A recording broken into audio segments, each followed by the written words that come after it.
నమస్తే తెలుగు రాజ్యంకి స్వాగతం. నేను మీ సంధ్య. ఏపీలో కూటమి ఆల్మోస్ట్ ఆల్ ఒకే తాటిపైన నడుస్తూ ఇప్పటి వరకు ఎలాంటి పొరపచ్చారు లేకుండా చాలా ప్రశాంతంగా అయితే పాలన నడిపిస్తూ ఉంది. మొదటి నుంచి అనుకుంటున్నట్టుగా స్థానిక సంస్థల ఎన్నికలు ఒకంత ఏమైనా విభేదాలు తీసుకొస్తాయేమో అని కొంతమంది విశ్లేషకులు చెప్పిన వ్యాఖ్యలు ఇప్పుడు నిజమవబోతున్నాయా అని అంటే లోకేష్ గారు చెప్పిన దానికి నాదెండ్ల మనోహర్ గారు చెప్తున్న దానికి అంటే సీట్ల కేటాయింపుకు సంబంధించి రెండు భిన్న వాదనలు వినిపిస్తూ ఉంటే ఈ అంశానికి సంబంధించి ఒకంత రగడ వచ్చే అవకాశం ఉంది అన్నది చాలా స్పష్టంగా తెలుస్తుంది. ఏంటి ఈ సీట్ల కేటాయింపుకు సంబంధించి లోకేష్ గారు ఏమనుకుంటున్నారు, నాదెండ్ల మనోహర్ గారు ఏమనుకుంటున్నారు, ఈ పర్సంటేజ్ విషయంలో ఎవరి వాదన కరెక్టు ఎవరి వాదన రాంగ్ తెలుసుకునే ప్రయత్నం చేద్దాం. చరిత్రకారులు సినీ రాజకీయ విశ్లేషకులు చిలగడ శ్రీకాంత్ గారు మనతో ఉన్నారు. ఆయన మాటల్లో శ్రీకాంత్ గారు నమస్తే. నమస్కారం సంధ్య గారు. మొదటి నుంచి కూడా కూటమిలో సీట్ల కేటాయింపుకు సంబంధించి సరే అధినేత ఒప్పుకున్నారు కాబట్టి మిగతా వాళ్ళు కామ్గా సర్దుకుపోవడం మనం చూసాము. ఇప్పుడు లోకేష్ గారు వచ్చేసి 75 to 80% లేకపోతే 75% స్థానిక సంస్థ కోటాలో మనకే ఉంటుంది అనేసి లోకేష్ గారు చెప్తున్నారు. 15 to 20% జనసేనకి, 5% మాత్రమే బీజేపీకి అని. నాదెండ్ల గారు వచ్చేసి 45% మా జనసేనకు రావాలి, ఈ అంశానికి సంబంధించి వెనక్కి తగ్గేది లేదు అన్నట్టుగా ఆయన వర్షన్ ఉంది. ఏంటి మరి లోకేష్ గారు వర్సెస్ నాదెండ్ల మనోహర్ వార్ ఏమైనా నడుస్తుందా? దీనిని మనం ఏ కోణంలో చూడాలి అంటే జనసేన పార్టీ సంస్థాగతంగా ఎక్కడెక్కడ ఎదిగింది, ఎక్కడ ఎంత బలోపేతమైంది అయిన దృష్టికోణం నుంచి చూడాలండి. ఎందుకంటే వాళ్ళ నివేదికలు వాళ్ళకి ఆంతరంగికంగా వాళ్ళు తెప్పించుకునే నివేదికలు ఖచ్చితంగా ఇవాళ ప్రభుత్వ పాలనా యంత్రాంగంలో లోకేష్ గారికో లేకపోతే మనోహర్ గారికో ఏమి కష్టసాధ్యమయ్యేటటువంటి పనులు అయితే కావు. సరే, మనోహర్ గారు ఇవాళ ఆ పార్టీకి సంబంధించినటువంటి వాయిసో ఫేసో ఆయనే పవన్ కళ్యాణ్ గారు తర్వాత వారే కనిపిస్తున్నారు వినిపిస్తున్నారు కాబట్టి మనోహర్ గారు దానికి సంబంధించి ఆయన దానికి సమాధానం ఇచ్చారు, తిప్పికొట్టారు. లోకేష్ గారి ప్రతిపాదనని తిప్పికొట్టినటువంటి అంశం మనకు ఇప్పుడు చూస్తున్నాం. లోకేష్ గారు ఏమనంటే 80% తెలుగుదేశమే స్థానిక సంస్థల ఎన్నికలలో పోటీ చేస్తుంది, 15% జనసేన, 5% భాజపా అన్నది లోకేష్ గారు స్పష్టం చేశారు. శ్రేణులకి ఎన్నికలకి సిద్ధంగా ఉండాలని చెప్పారు. నవంబర్ లోపు స్థానిక సంస్థల ఎన్నికలు జరిగిపోయేటటువంటి పరిస్థితి ఉంది. అయితే జనసేన సంస్థాగతంగా బలపడలేదు అనేది కూడా అంతే వాస్తవం. దీనిని ఎవరూ మనం కొట్టిపారేయడానికి ఏమాత్రం వీల్లేనటువంటి ఒక చేదు నిజం. అంటే మొన్న సభ్యత్వ నమోదులో కాస్త పుంజుకుంది కదా. అంటే సభ్యత్వ నమోదులో కాస్త పుంజుకుంటే యాన్ యావరేజ్ 175 నియోజకవర్గాల్ని మనం వాళ్ళు సభ్యత్వ నమోదు చేసినటువంటి దానితో పోల్చి డివైడెడ్ బై అంటే 5,000కు మించి జరగలేదు ఒక్కొక్క నియోజకవర్గంలో. 2,00,000, 2,40,000, 2,50,000, 2,60,000, 2,70,000 కొన్ని అతిపెద్ద నియోజకవర్గాలు 2,80,000 ఓటర్లు ఉన్నటువంటి నియోజకవర్గంలో కేవలం 5,000 అంటే 5,000 మాత్రమే జనసేన సభ్యత్వాలు జరిగినటువంటి విషయాన్ని మనం ఇక్కడ మాట్లాడుకోవాలి. ఎందుకంటే సందేహం లేదు, జనసేనకు సంబంధించి జనసేన కొన్ని ప్రాంతాల్లో చాలా బలంగా ఉంది, పుంజుకుంది. చెప్పుకోదగ్గ సంఖ్యలో నేతలు వచ్చారు, అట్లాగే చెప్పుకోదగ్గ సంఖ్యలో వాళ్ళు కార్యక్రమాల్లో పాలు పంచుకుంటున్నారు. జనసేన కార్యక్రమాలు కావచ్చు, లేకపోతే ఇతరత్ర సామాజిక సమావేశాలు కావచ్చు, సాంస్కృతిక సమావేశాలు కావచ్చు, వాళ్ళు తమ యొక్క ఉనికిని చాటుకుంటూ కనిపిస్తున్నారు. దీనిని ఎవరు కొట్టిపారేయడానికి వెళ్ళినటువంటి అంశం ఇది. అయితే అదే స్థాయిలో మనకేంటంటే మనం ఒకసారి ఓవర్వ్యూ చేస్తే, రాష్ట్ర వ్యాప్తంగా ఓవర్వ్యూ చేస్తే జనసేన చాలా వెనుకబడినటువంటి పరిస్థితి మనకు కనిపిస్తుంది. ఈ క్యాట్ అండ్ మౌస్ గేమ్లో ఏమవుతుందంటే తెలుగుదేశం ఎక్కడో చాలా మున్ముందుకు వెళ్ళిపోయినటువంటి పరిస్థితి కనిపిస్తుంది. తెలుగుదేశం శ్రేణులు కావచ్చు, తెలుగుదేశం ద్వితీయ శ్రేణి నాయకులు కావచ్చు, తెలుగుదేశం కార్యకర్తలు కావచ్చు, వాళ్ళు చాలా అత్యుత్సాహంగా పార్టీకి సంబంధించినటువంటి దిశ నిర్దేశించేటటువంటి పరిస్థితుల్లో వాళ్ళు నిర్దిష్టమైనటువంటి కార్యాచరణ రూపొందించుకొని ప్రణాళికబద్ధంగా వ్యవహరిస్తూ, మరీ ముఖ్యంగా చంద్రబాబు నాయుడు గారు, లోకేష్ గారు ఆ పార్టీని తమ భుజస్కంధాల మీద వాళ్ళు మోస్తూ వాళ్ళిరువురు కార్యకర్తలకు, మరీ ముఖ్యంగా సాధారణ కార్యకర్తలకు మంగళగిరిలోని తెలుగుదేశం పార్టీ కేంద్ర కార్యాలయం ఏదైతుందో ఆ కార్యాలయం ముఖంగా వాళ్ళు అందుబాటులో ఉంటున్నారు. అభివృద్ధికి సంబంధించి పలు కీలకమైనటువంటి అంశాలని వాళ్ళు చర్చిస్తున్నారు. మరి ముఖ్యంగా నియోజకవర్గాల అభివృద్ధికి సంబంధించి మంగళగిరి కావచ్చు, కుప్పం కావచ్చు, ఇతరత్ర నియోజకవర్గాలలో పరిస్థితిని ఎప్పటికప్పుడు చంద్రబాబు నాయుడు గారు, ఎప్పటికప్పుడు నారా లోకేష్ గారు బేరీజు వేసుకుని ముందుకు వెళుతున్నటువంటి పరిస్థితి కనిపిస్తోంది. జనసేనకు సంబంధించి జనసేనకు సంబంధించి పవన్ కళ్యాణ్ గారు వచ్చినప్పుడు మాత్రమే మంగళగిరిలోని కేంద్ర కార్యాలయం జనసేన ఏదైతే ఉందో అక్కడ హడావిడి కనిపిస్తోంది. అక్కడ మీకు సరికొత్త నాయకులు, సరికొత్త నేతలు, లేకపోతే పార్టీలో ఉంటూ పార్టీ కోసం నిరంతరం శ్రమిస్తున్న వంటి వాళ్ళందరికీ అక్కడ ఏమైనా అక్కడ అవకాశం ఉందా, పవన్ కళ్యాణ్ గారిని కలిసే అవకాశమో చూసే అవకాశం అంటే లేదుగాక లేదు అనేది కూడా వాళ్ళ వైపు నుంచి వస్తున్నటువంటి అంతే కఠినమైనటువంటి కఠోర వాస్తవం అన్నమాట ఇది. ఎందుకంటే పవన్ కళ్యాణ్ గారు అయితే మనం సచివాలయానికి వెళ్ళి పవన్ కళ్యాణ్ గారిని కలిసేటటువంటి పరిస్థితి, ప్రతి ఒక్కరూ సచివాలయానికి వెళ్ళేటటువంటి సౌకర్యం ప్రతి ఒక్కరికి ఉండదు. ఖచ్చితంగా వాళ్ళు పార్టీ కార్యాలయంలోనే పవన్ కళ్యాణ్ గారిని కలుసుకోవాలి. పవన్ కళ్యాణ్ గారు కార్యాలయంలో సందర్శనార్థం ఏ వేళల్లో ఉంటారు, వారంలో ఏ రోజులు అందుబాటులో ఉంటారో తెలియజేసేటటువంటి పరిస్థితి కానీ మరొకటి కానీ కమ్యూనికేట్ చేసేటటువంటి పరిస్థితి కానీ లేదు అనేది వాళ్ళ వైపు నుంచి వినిపిస్తున్నటువంటి ఒక వాదన. సరే, దీన్ని కాసేపు పక్కన పెడదాం. ఈ సాధ్యాసాధ్యాల్ని పక్కన పెడితే ఆయన 5 శాఖలకు మంత్రి కాబట్టి ప్రతిరోజు కార్యాలయంలో అందుబాటులో ఉండాలని లేదు, లేకపోతే ఉండకూడదని కాదు. కాసేపు దీన్ని పక్కన పెడితే రాష్ట్ర వ్యాప్తంగా తీసుకుంటే ఒక ఉత్తుంగ తరంగంలా ఎగసిపడినటువంటి జనసేన పార్టీ ఇవాళ ఏంటంటే ఒక దశకు చేరుకున్న తర్వాత, లేకపోతే ఒక స్థితికి చేరుకున్న తర్వాత ఒక అస్థిమితంగా, ఒక అపసవ్య దిశలో, ఒక అయోమయ స్థితిలో, ఒక అనిశ్చితితో కొట్టుమిట్టాడుతోందన్నది సామాజిక రాజకీయ విశ్లేషకులందరూ చెబుతున్నటువంటి వాస్తవం మాట. ఎందుకు అక్కడ మీరు లేయర్స్ వైజ్ తీసుకుంటే పవన్ కళ్యాణ్ గారి తర్వాత ఎవరెవరు ఏ స్థానాల్లో ఉన్నారు, వాళ్ళ తర్వాత వాళ్ళు ఎవరెవరు ఏ స్థానాల్లో ఉన్నారు, ఎవరెవరికి ఏ విధులు కేటాయించారు, ఎవరెవరు ఏ విధులను ఏ విధంగా సక్రమంగా నెరవేరుస్తున్నారు అనేటటువంటి విషయంలో జనసేన వెనుకబడింది. ఎందుకు వెనుకబడింది? నిర్మాణాత్మకమైనటువంటి సంస్థాగతమైనటువంటి పార్టీగా రూపాంతరం చెందడానికి జనసేన ఇంకా ఆపసోపాలు పడుతుందన్నది అంతే వాస్తవం. అట్లాగే మొన్న ఈ పరిస్థితుల్లో నుంచి ఈ పరిస్థితులను అధిగమించడానికి పవన్ కళ్యాణ్ గారు ఏం చేశారంటే జనసేన శ్రేణులందరినీ అత్యుత్సాహపరచడానికి జనసేన ఒక పూర్తిస్థాయి రాజకీయ పార్టీగా అవతరించింది, మరింత గొప్పగా జనసేన తనంతా నిరూపించుకోబోతోంది అని చెప్పడానికైనా ఆయా జిల్లాలకు అధ్యక్షులను నియమించబోతున్నామనేటటువంటి అంకానికి తెరదీశారు. ఆయా జిల్లాలకి నేను అధ్యక్షుడు కావాలనుకుంటున్నాను అని పోటీ పడేటటువంటి వాళ్ళు, ఆశించేటటువంటి వాళ్ళు వాళ్ళ యొక్క దరఖాస్తుల్ని ఆయా జిల్లాలకు పంపించినటువంటి ముఖ్య నేతలకు వాళ్ళు అందజేయటం జరిగింది. అదొక్కటే ఈ మధ్యకాలంలో జనసేనకు సంబంధించి జరిగినటువంటి ఒక ఆశావహ పరిణామం, ఒక శుభ పరిణామం ఏదైనా ఉందంటే అదొక్కటి మాత్రమే.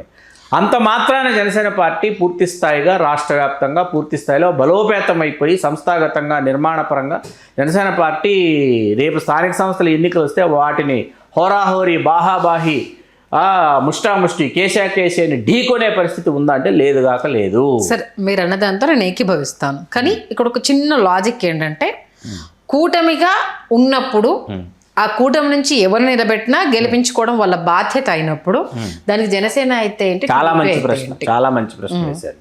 మీరు చాలా మంచి ప్రశ్నలు ఏమనెత్తారు. ఈ ప్రశ్నను నేను స్వాగతిస్తున్నాను. ఈ ప్రశ్న మీరు వేస్తారో వేరో నేను అనుకున్నాను. మీరు ఈ ప్రశ్న వేశారు. There you are. ఇక్కడ మీకు జనసేన అభ్యర్థిని ప్రకటించారు, లేదా జనసేనకి స్థానాన్ని కేటాయిస్తున్నాం, స్థానిక సంస్థలలో ఈ స్థానం జనసేనకి కేటాయిస్తున్నాము అని చెప్తే అప్పటి వరకు ఆ స్థానాన్ని ఆశించినటువంటి తెలుగుదేశం నేత కావచ్చు, లేకపోతే భాజపా నేత కావచ్చు, వీళ్ళు ఎంతవరకు కలిసి వస్తారు, వీళ్ళ మధ్య సమతుల్యత ఉందా, సంయమనం పాటిస్తున్నారా, సమన్వయంతో వీళ్ళు పని చేసుకుని వెళుతున్నారంటే క్షేత్రస్థాయిలో పరిస్థితులు చాలా దారుణంగా ఉన్నాయి. ఎందుకున్నాయంటే ముందస్తుగా ఇప్పుడే ఈ చర్చ ఎప్పుడైతే మొదలైందో, ఇప్పుడు లోకేష్ గారు 80% తెలుగుదేశం పోటీ చేస్తుందన్నారు, మాకు సరిపోదు 45% కావాలంటే మధ్య మార్గంగా అది ఎక్కడో ఏదో ఒక చోట 30-35 జనసేన, 10-15 భాజపా, 50-55 లేకపోతే 60 వరకు తెలుగుదేశం అని అనుకుంటే ఇప్పుడే ఈ స్థానాలు ఇట్లా అనుకుంటున్నామని ఆంతరంగికులతో, మరీ ముఖ్యంగా ముఖ్య కార్యవర్గం ఏదైతే ఉందో వాళ్ళందరూ కూర్చొని ఇక్కడ జనసేన ఆశిస్తోంది అంటే అక్కడ పోటీ చేయడానికి సంసిద్ధులుగా ఉన్నారా, నాయకులు ఉన్నారా, మీరు గుర్తించారా? వాళ్ళని గుర్తిస్తే అక్కడ ఉన్నటువంటి తెలుగుదేశం మరియు భాజపా నేతలకి సర్ది చెప్పేటటువంటి, నచ్చ చెప్పేటటువంటి ఒక వాతావరణం, ముందస్తు వాతావరణం ఏర్పాటు చేయాలి. ఇది ముందస్తు వాతావరణం, ముందస్తు చర్చలు జరగకుండా ఎవరికి వాళ్ళు ఏంటంటే ఎవరి పరిధిలో వాళ్ళు ఉండి ఎవరి స్థాయిలో వాళ్ళు ఏంటంటే వాళ్ళు ప్రకటించేసుకుంటున్నారు. ఇది మేము ఆశించాం, మీరు ఆశించారని మాకు చెప్పలేదు, ఇది మేము కోరుకున్నాం, ఇది మీరు కోరుకున్నారని మాకు తెలియదు. ఇటువంటి భేదాభిప్రాయాలు, భిన్నాభిప్రాయాలు రేపు చాలా పెద్ద ఎత్తున అది తల బొప్పి కట్టేటటువంటి విధంగా ఉంటుంది రాజకీయ పార్టీలు, 3 రాజకీయ పార్టీలకి. కాబట్టి వీళ్ళు ముందుగా కూర్చోవాలి, ముందుగా చర్చించుకోవాలి. అంటే ఇప్పుడు ఇది నాదెండ్ల గారి మనోగతమా లేకపోతే పవన్ కళ్యాణ్ మనసులో కూడా ఉందా? అధినేత మనసులో ఉన్నదే నాదెండ్ల మనోహర్ గారు వినిపించారు. ఎందుకంటే పవన్ కళ్యాణ్ గారు శస్త్రచికిత్స చేసుకుని విశ్రాంతి తీసుకుంటున్నారు కాబట్టి ఈ రేషియోలో అయితే మనం కంటెస్ట్ చేయడం అనేది ఇట్స్ నాట్ రైట్. మనకి ఈ రేషియో అయితే మనం కంటెస్ట్ చేయడం, ఎందుకంటే మీకు 45% అనేసారు ఎవరు, మా నాదెండ్ల మనోహర్ గారు. 45% అంటే ఇంక 55% ఉంది. 55%లో బీజేపీకి 5 ఇస్తారా, 10 ఇస్తారా, ఎంత ఏ శాతంతో బీజేపీ పోటీ? 45% జనసేన అయినప్పుడు 10-15 బీజేపీ అయితే 40% మాత్రమే తెలుగుదేశం అవుతుందా? అంటే అప్పుడు ఏ పార్టీ పెరుగుతుంది, ఏ పార్టీ ఎదుగుతుంది అంటే జనసేన పార్టీ పూర్తి స్థాయిలో రాష్ట్ర స్థాయిలో పూర్తి స్థాయి రాజకీయ పార్టీగా అవతరించడానికి వాళ్ళు అవకాశం కోసం ఖర్చు కూర్చున్నారు.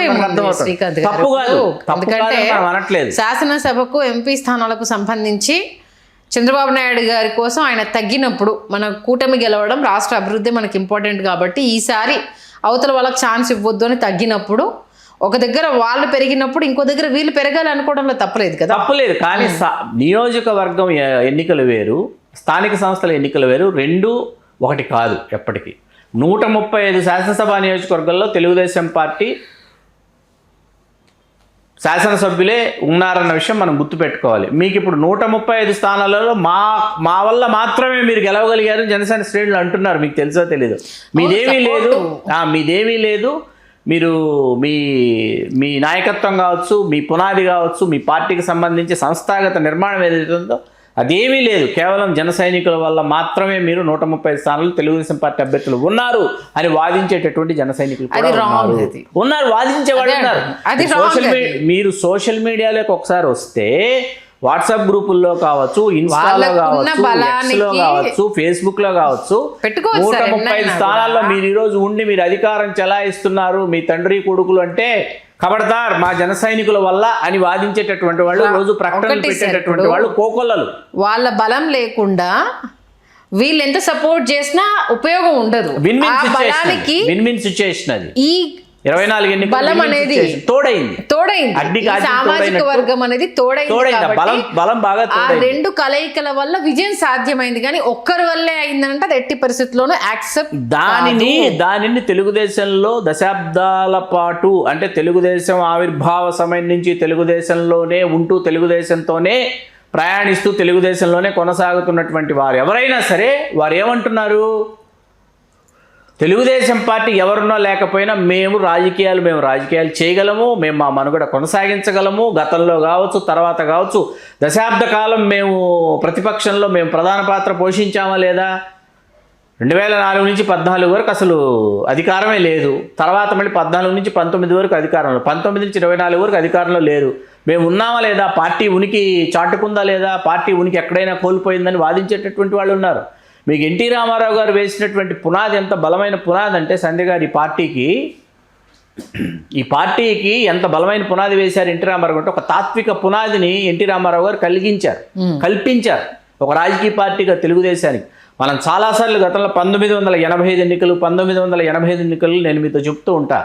ఎన్టీ రామారావు గారు 2వ పర్యాయం ఆయన అసెంబ్లీని డిజాల్వ్ చేసి ఆయన మళ్ళీ ఎన్నికలు వెళ్ళిన సందర్భంలో సామాజిక సమీకరణాల్ని స్పష్టంగా ఎన్టీ రామారావు గారు స్పష్టంగా పాటించినటువంటి ఎన్నికలు 1985 అండి.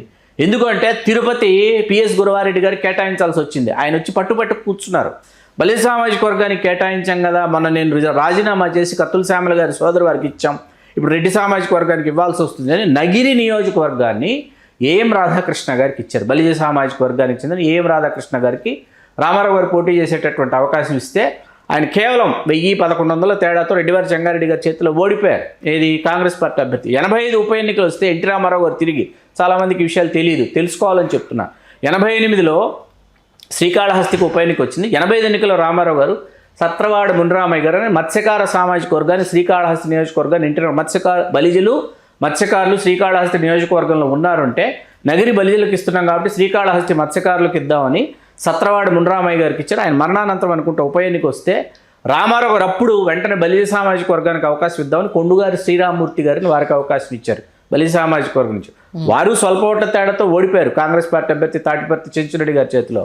కావలి మువ్వల వెంకటనారాయణ న్యాయవాది, దర్శి నారుపశెట్టి శ్రీరాములు గారు, అనంతపురం నాయని రామకృష్ణ గారు, కడప చెన్నంశెట్టి రామచంద్రయ్య గారు, రాజంపేట బండారు రత్నసభాపతి గారు, ఇంతమంది బలిజలకు ఆయన ఎందుకు రాయలసీమ, నెల్లూరు, ప్రకాశం జిల్లాలో అవకాశం ఇచ్చారంటే వీటిని సామాజిక సమీకరణాలు అంటారు. ఇవి తెలిసినటువంటి రేపు స్థానిక సంస్థల ఎన్నికల్లో కూడా తెలుగుదేశం పార్టీ విచిత్రమైనటువంటి సామాజిక సమీకరణలు చేయగలదు. జనసేనకు వచ్చేటప్పటికి ఏమైపోతుందంటే సామాజిక సమీకరణలు చేయాల్సి వస్తే ముందు మన సామాజిక వర్గానికి ఇచ్చారా లేదా, మన సామాజిక వర్గానికి చేస్తున్నారా లేదా, చేసిన తర్వాత అనేటటువంటి వాదన కులభోజనాల్లో, వనభోజనాల్లో, సామూహిక వివాహ వేడుకల్లో చేసేటటువంటి చర్చలు రాజకీయ పార్టీలో తీసుకొచ్చి ఆ సమయంలో ఈ చర్చలు పెడతారన్నమాట జన సైనికులు. ఓకే, రాజకీయ పార్టీ అంటే అన్ని సామాజిక వర్గాల యొక్క సమాహారము, అన్ని సామాజిక వర్గాలు కలగలిస్తేనే అది రాజకీయ పార్టీగా రూపాంతరం చెందుతుంది. దానిని జనసేనగా కాదు మనసేనగా మార్చేసేటటువంటి పరిస్థితి మనకు అనిపించింది. లింగంనేని రమేష్ గారిని ఎంపిక చేయగానే ఆయన రాజ్యసభకి చేసినటువంటి హడావిడిని ఇంకా మర్చిపోలేదు. కాబట్టి ఎవరిని ఎంపిక చేస్తే జనసేనలోనే లొకలొకలు బయలుదేరేటటువంటి పరిస్థితి ఉందండి. మీకు ఇస్తే నాకు నచ్చదు, నాకు ఇస్తే మీకు నచ్చదు, అంతే. మీకు అర్థమైంది కదా. అది చూద్దాం మొత్తానికి. మరి ఇప్పుడు ఎవరు తగ్గుతారు, ఎవరు వీళ్ళ మధ్య సమన్వయాన్ని కుదుర్చుతారు అనేది, ఎందుకంటే రేషియో చాలా హెవీగా ఇటువైపు నుంచి ఉంది, తగ్గిస్తే అటువైపు నుంచి లూరుకునే అది లేదు. బీజేపీకి సంగతి అంటారా, అది తర్వాత దాని గురించి పెద్ద ప్రస్తావన అవసరం లేదు. ఈ రెండింటి మధ్యనే వార్ ఉంటుంది కాబట్టి ఇది ఏ టర్న్ తీసుకుంటుంది అనేది మంచి విశ్లేషణ అందించారు. Thank you Srikanth. ధన్యవాదాలు సంధ్య గారు. హలో, తెలుగు రాజ్యం ఛానల్ చూస్తున్నారా? సామాజిక, రాజకీయ, జీవన చిత్రణే తెలుగు రాజ్యం. అతిశయోక్తులు, అసత్యాలు ఉండవు. రాజకీయ కోణం కాదు, ప్రజా కోణమే కొలబద్ద. తెలుగు రాజ్యం వీక్షణ మీ ఉత్తమ అభిరుచికి నిదర్శనం.